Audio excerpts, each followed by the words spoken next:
विराट पर्व में अज्ञातवास की अवधि में विराट नगर में रहने के लिए गुप्त मंत्रणा, धौम्य द्वारा उचित आचरण का निर्देश, युधिष्ठिर द्वारा भावी कार्यक्रम का निर्देश। विभिन्न नाम और रूप से विराट के यहाँ निवास, भीमसेन द्वारा जीमूत नामक मल तथा कीचक और उपकीचकों का वध, दुर्योधन के गुप्तचरों द्वारा पांडवों की खोज तथा लौटकर कीचकवध की जानकारी देना।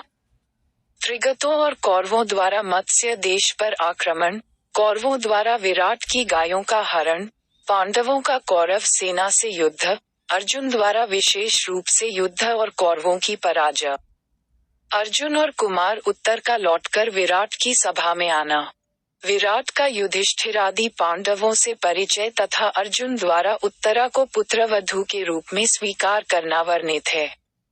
पांडवों का अज्ञातवास, राजा विराट के यहाँ आश्रय पांडवों को 12 वर्ष के वनवास की अवधि की समाप्ति कर 1 वर्ष अज्ञातवास करना था।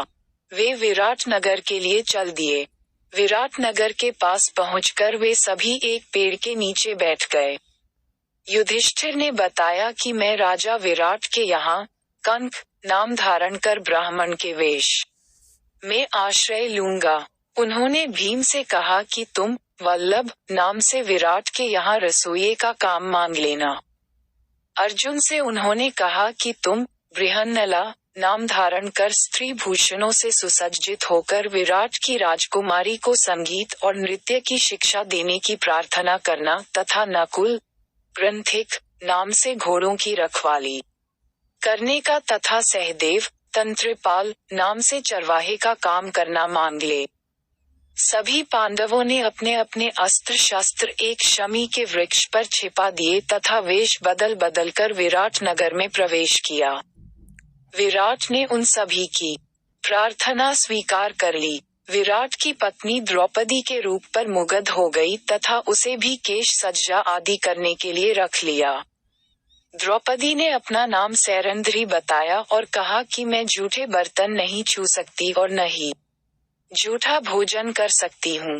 कीचक वध। एक दिन विराट की पत्नी सुदेशना का भाई कीचक सैरंध्री पर मुग्ध हो गया। उसने अपनी बहन से सैरंध्री के बारे में पूछा। सुदेशना ने ये कहकर टाल दिया कि वह महल की एक दासी है। कीचक द्रौपदी के पास जा पहुंचा और बोला, तुम मुझे अपना दास बना सकती हो। द्रौपदी डरकर बोली, मैं एक दासी हूँ। मेरा विवाह हो चुका है। मेरे साथ ऐसा व्यवहार मत कीजिए। कीचक उस समय तो रुक गया पर बार बार अपनी बहन सैरंध्री के प्रति आकुलता प्रकट करने लगा। कोई चारा न देखकर सुदेशना ने कहा कि पर्व के दिन मैं सैरंध्री को तुम्हारे पास भेज दूंगी। पर्व के दिन महारानी ने कुछ चीजें लाने के बहाने सैरंध्री को कीचक के पास भेज दिया। सैरंध्री कीचक की बुरी नीयत देखकर भाग खड़ी हुई। एक दिन एकांत में मौका पाकर उसने भीम से कीचक की बात बताई। भीम ने कहा कि अब जब वह तुमसे कुछ कहे उसे नाट्यशाला में आधी रात को आने का वायदा कर देना तथा मुझे बता देना। सैरंध्री के कीचक से आधी रात को नाट्यशाला में मिलने को कहा। वह आधी रात को नाट्यशाला में पहुंचा, जहां स्त्री के वेश में भीम पहले ही उसकी प्रतीक्षा कर रहे थे। भीम ने कीचक को मार दिया। अगले ही दिन विराट नगर में खबर फैल गई कि सैरंध्री के गंधर्व पति ने कीचक को मार डाला। गोधन हरण कीचक वध का समाचार दुर्योधन ने भी सुना तथा अनुमान लगा लिया कि सैरंध्री नाम की दासी द्रौपदी तथा उसके गंधर्व पति पांडव ही हैं। तब तक पांडवों के अज्ञातवास की अवधि पूरी हो चुकी थी। त्रिगतों और कौरवों द्वारा विराट पर आक्रमण। त्रिगत देश का राजा कीचक से कई बार अपमानित हो चुका था। कीचक की मृत्यु का समाचार सुनकर उसके मन में विराट से बदला लेने की बात सूझी। सुशर्मा दुर्योधन का मित्र था। उसने दुर्योधन को सलाह दी कि यदि विराट की गाय ले आई जाए तो युद्ध के समय दूध की आवश्यकता पूरी हो जाएगी। आप लोग तैयार रहें। मैं विराट पर आक्रमण करने जा रहा हूँ। उसके जाते ही दुर्योधन ने भी भीष्म, द्रोणाचार्य, कृपाचार्य, कर्ण, अश्वत्थामा आदि के साथ विराट पर आक्रमण कर दिया। महाराज विराट भी कीचक को याद करके रोने लगे, पर कंक, युधिष्ठिर ने उन्हें धैर्य बंधाया। सुशर्मा ने बात ही बात में विराट को बांध लिया, पर इसी समय कंक ने वल्लभ, भीम को ललकारा। वल्लभ ने सुशर्मा को बांधकर कंक के सामने उपस्थित कर दिया और विराट के बंधन खोल दिए। इसी समय कौरवों के आक्रमण की सूचना मिली। दुर्योधन ने भीष्म से पूछा कि अज्ञातवास की अवधि पूरी हो चुकी है या नहीं। भीष्म ने बताया कि एक हिसाब से तो यह अवधि पूरी हो चुकी है, पर दूसरे हिसाब से अभी कुछ दिन शेष हैं।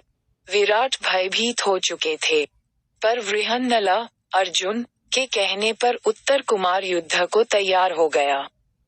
वृहन्नला ने अपना असली परिचय दिया और शमी के वृक्ष से अपना गांडीव तथा अक्षय तूणीर उतार लिया तथा भयंकर संग्राम किया।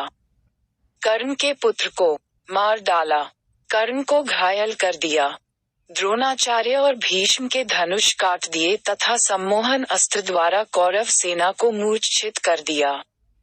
युद्ध के बाद विराट को पांडवों का परिचय प्राप्त हुआ तथा अर्जुन से अपनी पुत्री उत्तरा के विवाह का प्रस्ताव किया, पर अर्जुन ने कहा कि वे उत्तरा के शिक्षक रह चुके हैं, अतः अपने पुत्र अभिमन्यु से उत्तरा के विवाह का प्रस्ताव किया।